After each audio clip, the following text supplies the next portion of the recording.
Hey, what's up mga idol? Magandang araw at kumusta kayo? So pag-uusapan natin ngayon mga idol, syempre Casimero pa rin. Alam nyo naman na seasonal vlogger tayo ni Casimero. Tuwing may laban lang tayo nagbablog mga idol. So mga idol, pag-uusapan natin tong hindi tungkol sa kalaban ni Casimero, no? Ito yung isang boksingero dun sa Pilipinas na sumisikat na rin. At number 1 o number 2 siya ngayon sa WBO 122. Dahil may interview siya at nag-interview sa kanya kung handa na ba siya kay Inoue, natatakot ba siya. Hindi daw siya natatakot, kahit kay Cuadro Alas daw handa siyang lumaban. So ganoon naman yung mga boksingero mga idol, no? Talagang gusto naman talaga ng lumaban, hindi naman talaga natatakot yan. Ang tanong kasi dito, kung yung handler niya, ipapalaban ba siya kay Casimero? Kaso dati pa sana yan ginawa ng handler niya. Gusto kasi ng handler niya din na yung kampo ni Casimero yung mag-offer sa kanila. Mali yun, di ba? Hindi naman, wala namang kung tutuusin, wala namang makuha si Casimero sa kanya di ba? So bakit mag-o-offer yung kampo ni Cuadro Alas? So mas maganda yung kampo ni Martin yung mag-o-offer kay Casimero para naman, kasi kung tutuusin, kung matalo niya si Cuadro Alas, malaking ano na yun sa resume niya. Kumbaga, malaking impact yun dahil 3 Division World Champion yan. At hindi naman natalo si Casimero mula nung 2017 So hindi pa siya natatalo. Kumbaga, sa laban na yan, ang makabenepisyo dyan si Martin kumpara kay Casimero, kasi si Casimero ang target niya talaga mga world champion. Bakit niya tatargetin yung mga prospect, di ba? Di ba?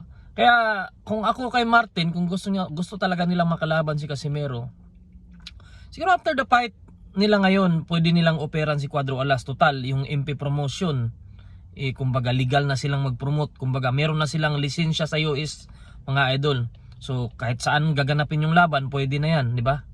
Pwede na yan. Kung sinabi nilang problema sa visa si Casimero, di bigyan nila ng visa. Total, sa event naman nila lalaban. Kasi mga idol, no, madali kasing sabihin na gusto ko makalaban yan. Kaso ang problema dito, para namang ayaw ng handler ni Martin na makalaban talaga si Cuadro Alas. Isa yan sa mga dahilan siguro, dahil alanganin pa sila. Dahil kahit sabihin nilang laos, matanda, yung Casimero Casimero pa rin. Kapag nag-training ng maayos yan, kapag nabigyan mo ng magandang training yan, alam nila yan. Alam nila kasi hawak nila si Casimero ng matagal. Kaya alam nila yung kapasidad ng isang Cuadro Alas. Hindi pa nalalaos yan. Sinasabing laos-laos. 36 pa lang yan, tandaan nyo, di ba? 36 pa lang yan. Kaya sinabi nila walang disiplina. Paano pag magharap yung Martin at saka Casimero? Paano pag galit? Siyempre galit si Cuadro Alas sa team nyo. Ayaw niya sa team nyo. Kung ako kay Casimero, puspusan yung ensayo ko. Wala palang disiplina, kulang pala sa stamina. Ngayon, gagawin kong lahat para maging kondisyon ako.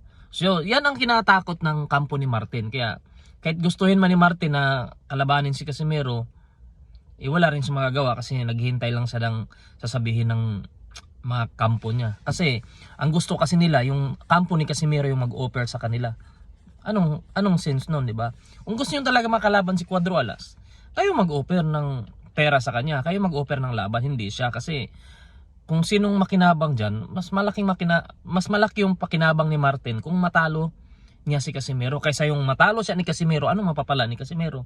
Hindi pa nga siya nag-champion, hindi pa nga siya nakalaban ng world title, kumbaga world caliber boxer. Nakakagulat nga, naging number 1 siya, pero ni isang rated yata wala siya nakalaban.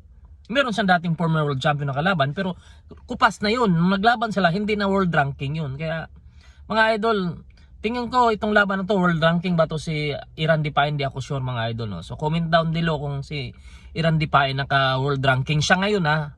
Ngayon, hindi noon. Sa present ngayon mga idol. Kasi nung lumaban siya kay Inoue, naka-ranking yun Pero ngayon, di ko alam kung si Dipain naka-ranking siya ngayon. So comment down below na lang mga idol kung naka-ranking ba si Dipain ngayon. Kasi itong si Martin, mainit na rin kay Cuadro Alas yan kasi marami na sila mga sagutan ni Coach Jason. So magandang laban din yan sana sa Pilipinas, no? Main event yan, Araneta Coliseum, sigurado puno ang Araneta dyan. Kaya sana, kung gusto nyo talaga makalaban si Casimero, sabihin mo kay Sean Gibbons, MP Promotion, na opera nila si Cuadro Alas. Hindi yung kayo maghihintay ng offer sa kampo ni Casimero, kalukuhan yun. Wala namang papala si Casimero sa inyo. Real talk yan mga idol.